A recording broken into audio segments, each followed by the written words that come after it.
जन्माष्टमी भली पवित्र दिन में श्रीमंदिर में घटी बहुत बड़ अघटन। मंदिर बेढ़ा भितर घटी एमती घटना जहाँ आगुरी केबे घटी नथिला। एसबु देखी सबु भक्त और सेवायत माने आश्चर्य हो जाइछन्ति। वीडियो आरंभ करने पूर्व आपण जदि जगतरनाथ महाप्रभु श्री जगन्नाथ को भक्ति करती, प्रभु जगन्नाथ को आराध्य बोली मानती, ताहले वीडियोटी को एक लाइक करी कमेंट बॉक्स रे जय जगन्नाथ लिखि दियंतु। प्रति वर्ष भली से वर्ष मध्य जन्माष्टमी पाई पुरी श्रीमंदिर आसीथिले बालेश्वर जिला नीलगिरी ब्लॉक अंतर्गत डुमुका ग्रामर सोनाली मैडम आउ तांको स्वामी निरंजन बाबू। दुहिंको विवाह को प्राय 7 वर्ष बीती जाइथिले मध्य कोଳରେ संतानटीए नाही। सेथिपाई बहुत दुख तांको मनरे। आउ पिलाटीए पाई महाप्रभु जगन्नाथ निकट में व्रत रखी प्रति वर्ष स्वामी स्त्री दुहे आसंती बड़ देउल को। केबे कौ दिन महाप्रभु तांको डाक शुणी तांको आशीर्वाद करिवे, केवल से दिन को दुहे अनै बसिछन्ति। आउ एमिति एक समय रे तांको सह घटिछि बहुत बड़ दुर्घटना जहाँ तांको स्तब्ध करि दैछि। कौन करिवे कौन नाही से एबे किछि भाबी पारु नाहंती। जन्माष्टमीर 2 दिन पूर्वरु पुरी आसी पहुंचले सोनाली मैडम और तांको स्वामी। महाप्रभुंको दर्शन करबा पई चली आसले बड़ देउल को। भलरे भलरे महाप्रभुंको दर्शन कले। तापरे आनंद बजार पहुंची स्वामी स्त्री दुहे अभड़ार्न खाइले। आउ अभड़ार्न खाउथिबा समय रे से दिन काहेकि केजाणी आनंद बजार रे बहुत भाव विह्वल होई पड़िले सोनाली मैडम। पाटी को मुठाए अभड़ा जाउथाए, आउ आखिर 2 धार लुह बोही जाउथाए। तांकर एमिति अवस्था देखी तांको स्वामी निरंजन बाबू मध्य निजको संभाली पारलेनी। एते वर्ष बीती गलानी, किंतु महाप्रभु जगन्नाथ केबे आउ तांको डाक शुणिबे। दुहे अभड़ा खाइबा जगार उठी पड़िले। निजको संभाली पारु नथिले। आखिर लुहकु आउ मनर कोहकु अटकेई पारु नथिले। लोकमानंको गहली ठारू टिके दूरको चली गले। आउ एक गछ मूଳରେ बसी भो भो हे कांदिले दुहे।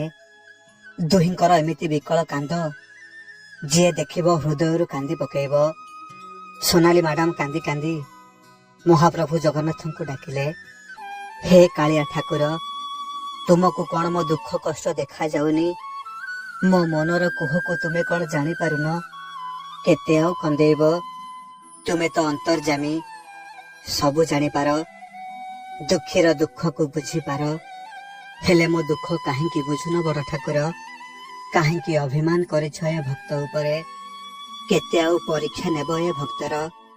तुमर ए हत भागिनी भक्त केते ओसाव्रत कलाणी। जिए जहा कहिला सेया कली। निष्ठारे उपास रे रही तुमर सेवा कली। दान धर्म सबु कली। कोठी कम रहीगला मो भक्ति रे? काहेकि तुमे एते निर्दयी? काहेकि तुमे एते निष्ठुर साजिछ मो पाई? सतरे कौन केवल मो पाई तुमर आखि कान सबु बंद हो जाइछि? सतरे कौन केवल मो पाई तुमे काठर मूर्ति पलटि जाइछ? काहेकि मो उपरे एते राग अभिमान करिछ? मो डाक शुण कालिया ठाकुरे, मो डाक शुण। नहले आज एठी तुम श्रीमंदिर भितरे मुंड बाड़े बाड़े मरीजीवि मु।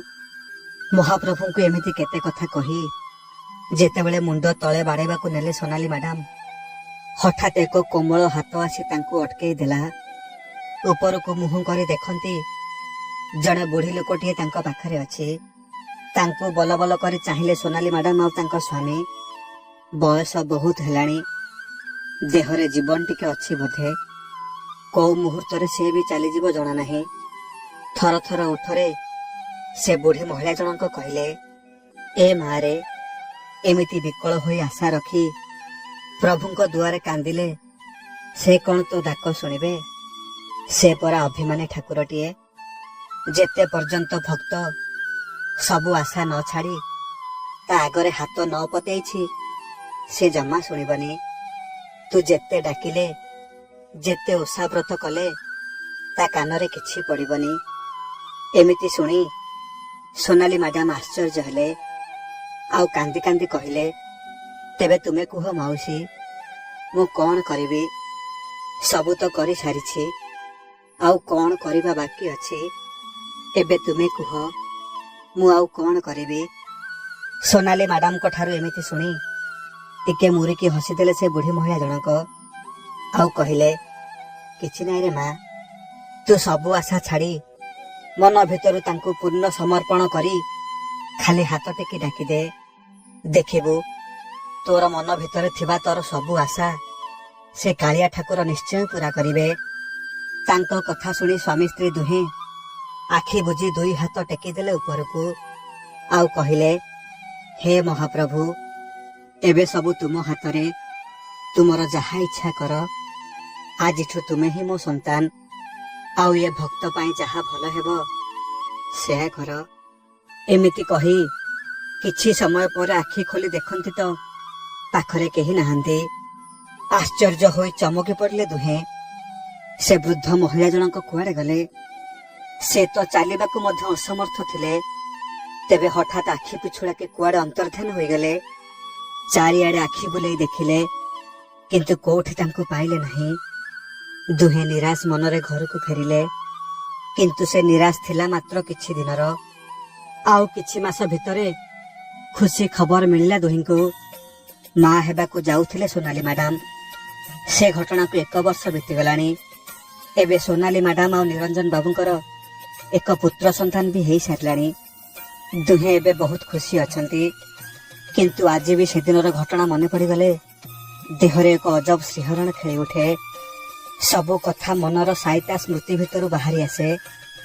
ଦୁହେଁ ଠିକ ବୁଝି ସାରିଥିଲେ, ସେଦିନ ସ୍ୱୟଂ ମହାପ୍ରଭୁ ନିଜେ ସେ ବୃଦ୍ଧ ମହିଳା ବେଶରେ ଆସିଥିଲେ, ଆଉ ତାଙ୍କ ନିକଟରେ ନିଜକୁ ସମ୍ପୂର୍ଣ୍ଣ ସମର୍ପଣ କରିବାକୁ କହିଦେଇ ଚାଲିଗଲେ। ନହେଲେ ସେ ବୃଦ୍ଧ ମହିଳା ଜଣକ, ଯିଏ ନିଜେ ଚାଲିବାକୁ ଅସମର୍ଥ, ସେ କେମିତି ସେ ଜାଗାକୁ ଆସିପାରିଲେ? ଆଉ ଆମେ ପ୍ରଭୁଙ୍କୁ ମୁଣ୍ଡିଆ ମାରୁଥିବା ସମୟରେ ହଠାତ୍ ସେ କୁଆଡେ ଅନ୍ତର୍ଦ୍ଧାନ ହେଇଗଲେ। ଏସବୁ ଅସମ୍ଭବ ଲାଗୁଥିଲେ ବି ସତ, ସବୁ କେବଳ ସେ ମହାପ୍ରଭୁଙ୍କ କୃପା ଆଉ ତାଙ୍କ ମାୟା।